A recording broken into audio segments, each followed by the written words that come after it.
Today, we are back at Motorcar Portfolio to take a look at this 1953 Ford Custom Line. But before we take the tour, if you just stumbled upon this channel, you've hit the jackpot. This channel, we feature classics, vintage, some exotics, a lot of orphan cars, cars that are off the beaten path that never get talked about.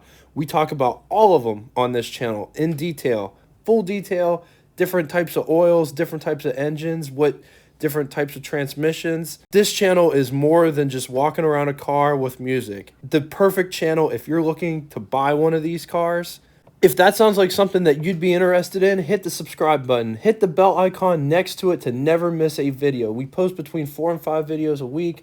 Also, be sure to give the video a like if you dig the content and share it with all your automotive friends. Okay, let's talk 1953 Ford lineup. 3 series on offer, mainline at the bottom, custom line in the center, crest line at the top. Ford also offered 3 different wagon variants, a 2-door variant, 4-door variant, and the 4-door Country Squire that had the wood grain simulated sides. 1953 Custom Line sat in the middle of the pack. Custom Line came in many different body styles. One could order it in a 2-door sedan, 4-door sedan, 2-door club coupe, 2-door wagon, or a 4-door wagon. A little bit about the Custom Line name. Introduced in 1952, Custom Line was used until 1956. In 1957, it was replaced by Ford Custom 300. Custom Line had 2 generations. First generation ran from 1952 to 1954.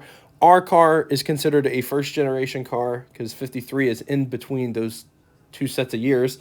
55 and 56 is the second generation. Specs: riding a wheelbase of 115 inches. The overall length of the car is 197.8 inches long, 73.9 inches wide, 62.3 inches tall, has a curb weight of 3,240 pounds. Starting price was $1,700, which would be equivalent to you spending $18,407.69 in 2022. 1953 Ford had a stellar production year. They made 1,247,542 cars, of which the total custom line production was 761,662 units. Ford offered 2 engines in 1954. The base engine was an inline 6-cylinder, 215 cubic inch displacement that was equivalent to 3.5 liters. The serial code would say A code on the VIN tag. If the car that you have is equipped with this engine, serial number, serial code A in the VIN tag. Engine produced 101 horsepower at 3,500 RPMs, 185 foot-pounds of torque. It was fed through a Holley single barrel carburetor model 1904F for the carb. The engine featured a 4-inch bore as well as a 3.2-inch stroke. Compression was 7-to-1, 4 main bearings. The engine block was made of cast iron. Running temperature. Now these numbers are just a baseline number. There's going to be a lot that affects this number, like radiator cap temperature outside, like if you live in a hot or cold climate. Average running temperature you want to have this engine at is between 170 and 180 degrees. Running oil pressure. Now it's going to matter what oil you use. If you use a 20W50, it's going to be different than 10W30. So once again, these are just baseline numbers. Running oil pressure should be between 50 and 60 pounds as you're cruising down the road. It may be higher when you start the engine, but it should drop down to between 50 and 60 pounds of pressure. The oil's been all over the place. So some say to use 20W50 and some other people say to use 10W30. Oil pressure will differ depending on what you use, but whatever you use, make sure it has zinc in it because some of the new oils don't have zinc in it. And if you put oil that doesn't have zinc in an engine that needs zinc to operate, it'll wipe off the lobes of the camshaft. I've heard it before. Takes somewhere between 4 and 5 quarts. Some people swear by 5 quarts. Other people say that it doesn't take a full 5 quarts of oil. Moving to the optional engine, this was the last year of the flathead V8, 239 cubic inch displacement, equivalent to 3.9 liters. The serial code would appear as a B code on the VIN tag. Takes 5 quarts of oil. Some say 4 quarts is full on the dipstick, but we'll get back to that. 110 brake horsepower is what it was rated at 3,800 RPMs. Oil. Some people say to use 20W20 or straight 30 weight for hot weather, but make sure that whatever it is, it has zinc in it. And like I said, some say 5 quarts of oil. That's what the manual actually says, but 4 quarts shows full on the dipstick. This engine featured a 3.2 bore, 3.8 stroke, 7.2 to 1 compression, 3 main bearings. It was cast with cast iron, best running temperatures. Now, like I said, these are just baseline numbers. Most people say the best running temperature is around 180 degrees for this engine. Oil pressure is 10 psi for every 1,000 RPMs. So if you're sitting at 4,000 RPMs, oil pressure should be 40 pounds of pressure. Feeding the flathead V8 is a Holley 2-barrel carburetor, model 2100. All Fords from this era used a 6-volt electrical system. Ford offered 3 transmission types in 1953. The Ford-O-Matic, which was their automatic transmission offering. It was first introduced in 1951. It was also called the Merc-O-Matic and Turbo Drive for Lincoln. This Ford-O-Matic was a 3-speed unit, and it would later evolve into the Cruise-O-Matic in 1958, and then later FMX. Not to get confused, Ford offered 2 totally different Ford-O-Matic transmissions. The Ford-O-Matic that we have in our car is a 3-speed unit. A lot of people think it's a 2-speed unit because it actually starts out in second gear. It will not access first gear on its own. One would have to select low to go into first gear. The second Ford-O-Matic transmission debuted in 1959, and it's easily recognizable because it has an aluminum case, whereas this Ford-O-Matic, or aka Cruise-O-Matic, has a cast iron case. It's also worth mentioning that this Ford-O-Matic offered 3 different case sizes. There was a small case from 1951 to 1960, which was used on the Ford cars. There's a medium-sized case, which was from 1951 to 1968, and it was considered the Merc-O-Matic, used in Mercuries or heavy-duty Ford trucks. And then there was a large case, which was for Lincoln, 1958 to 1965, and it was used in large trucks as well. Transmission oil this uses is Type F or Type FA. I've also seen other sites say use Type A. Ford offered 2 manual transmissions, the regular standard 3-speed on the column, or one could opt and get the 3-speed with overdrive. The 3-speed overdrive unit was a Borg-Warner R10. It was introduced in 1934. The R10 was made for a bunch of different makes, and it's not transferable. So if you have an R10, say for a Ford, it will not fit a Chevy. A Chevy will not fit a Hudson. Hudson will not fit Dodge. They're all different because they all have different bolt patterns. As far as oil used, it says all overdrives use 80 to 90 weight oil. Do not use synthetic. Okay, getting in here and talking about this door panel. Here's your armrest or your handle, however you look at it. There is a handle to get out. Big window crank for the big window. This one, because the door is all trimmed in, it doesn't have the trim on the top of the window. Vent windows, of course.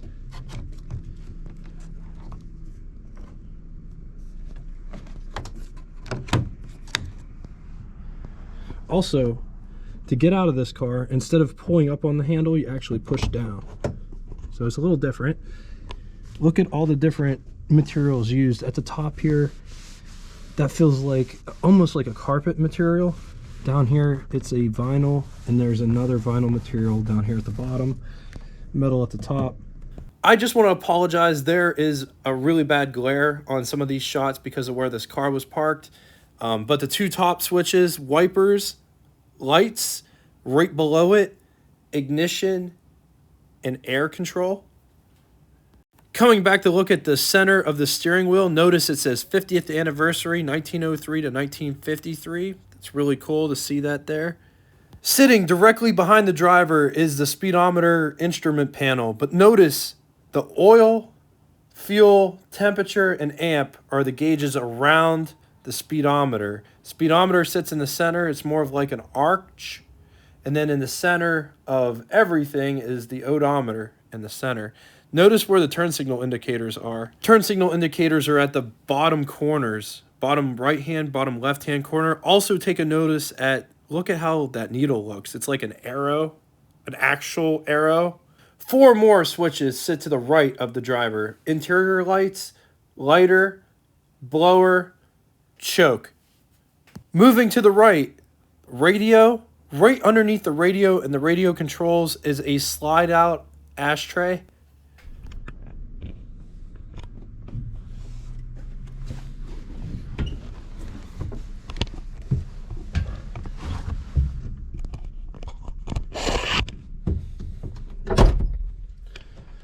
All right, this is about what I have for room underneath the steering wheel. There's plenty of room.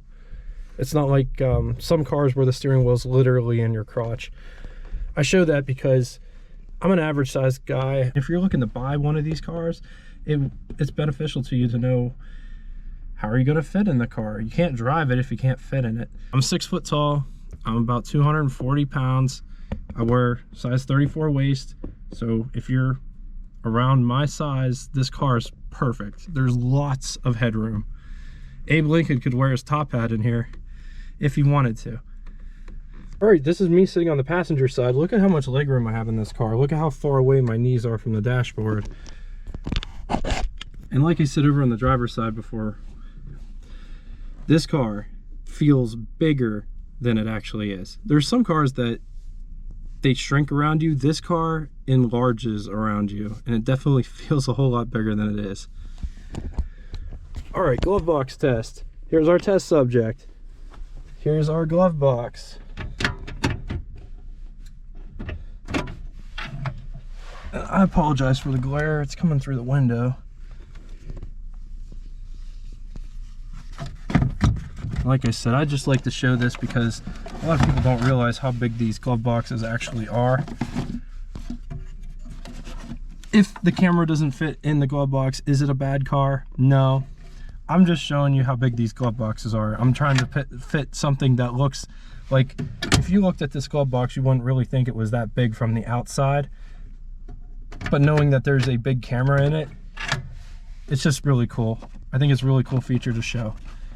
The other thing I wanted to say a couple times, because glove box is so big, if you had, I don't know, a cooler or something, you could probably put a cooler in here and keep it nice and cool. I don't know, it's just options. You keep your options open, you know? And most people don't buy these cars to drive them every day, but some people do. Courtesy light here, as well as a arm hook, or I guess that's that little handle for you to hold on to. There is a coat hook up there. Sun visors. Check out this mirror. Sun visor here. They're nicely padded. Rear seat. Look at how far that seat folds forward, so it gives you lots of room to get in the back here. I'm gonna step in.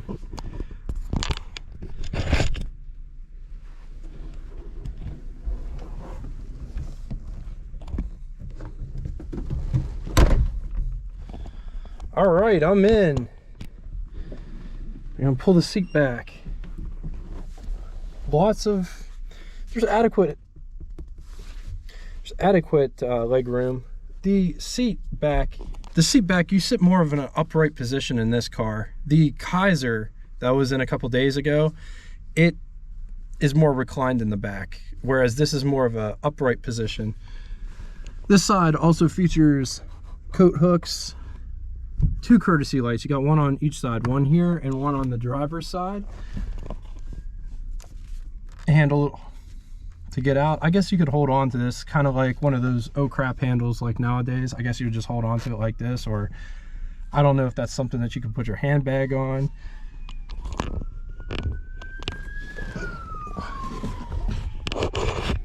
So there's an armrest back here for Passengers also have an armrest over here.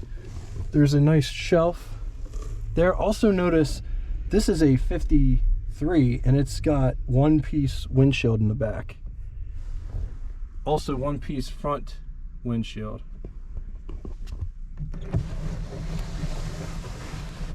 So there's the window situation, and it only goes part way down. All right, coming up to under the hood section.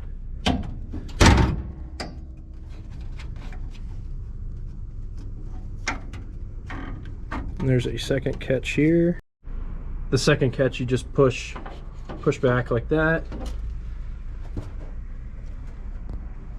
Look at the flathead V8.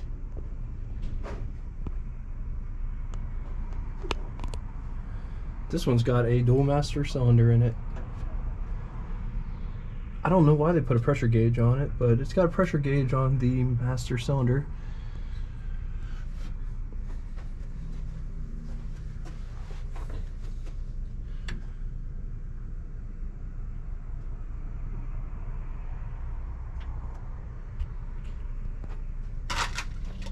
Did you notice, looking at the flathead V8 design, that it actually has two water pumps, one for each side? On to the pros and cons. There actually isn't any pros and cons for this car in the complete book of collectible cars, Blue Chip Auto Investment 70 years from 1930 to 2000.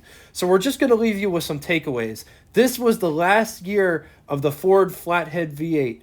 1953. 1954 goes to overhead valve. Same cubic inch displacement, 239. It actually has an 18% power increase. The car is bigger on the inside than the outside suggests, which would be a huge selling point, because I honestly think that you could probably get 5 or 6 full-size adults in this car, which is saying something, because it's parked right next to the Chrysler, which I know you could fit 6 full-size adults in. And this car feels every bit as big as the Chrysler did. The only area in which it's not as big is in the rear seat. The rear seat in the Chrysler felt like a limo. It doesn't feel like a limo in this car, but there's still enough room for at least 2 adults back there, maybe 3 adults in the front seat. Thank you so much for watching. I really appreciate all the support. I love the comments. I love the feedback. If I got anything wrong, I love it when people correct me. Also, before we go, there's a What It's Like Facebook page now. It's going to be an automotive car community of people sharing information like what oil to run in what engine, various different things. If you want to check it out, link is in the description. It also gives you the opportunity to post anonymously any information or pictures or stories or memories or whatever. If you want to post videos on there, you can. Till next time, toodaloo!